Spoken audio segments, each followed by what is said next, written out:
পৃথিবীতে সবচেয়ে কঠিন চ্যালেঞ্জ হচ্ছে স্বামীর মন পাওয়া, স্বামীর ভালোবাসা পাওয়া। সবার ভাগ্যিস হয় না, এটাই বাস্তব। অসুস্থ শরীর নিয়ে যত্ন সহকারে শুক্রবারের দিন, ছুটির দিন, উনি স্পেশাল কাঁকড়া নিয়ে আসছে। ওনার কাঁকড়া খাইতে ইচ্ছা করছে। আমি তো জীবনে প্রথম কাঁকড়া রান্না করছি। এদিক দিয়ে চাল কুমড়া ভাজি করছি, এদিক দিয়ে লাউ দিয়ে গরুর গোস্ত রান্না করছি।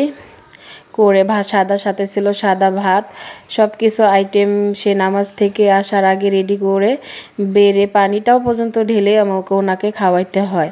তারপর 19 থেকে 20 হলেই সে আমার কথার ভুল ধরে, কাজের ভুল ধরে, এটা সেটা হ্যান ত্যান। ধুর বাবা, এত যত্ন সহকারে, ও সাথে আবার সালাদও ছিল, এত যত্ন সহকারে পাশে বসে সুন্দর করে বেড়ে বেড়ে খাওয়াই। তারপরও তার মায়ের কথা মনে পড়ে যে আমার আম্মু আমি আসার আগেই সব কিছু রেডি করে রাখে। তুমি তো এরকমই।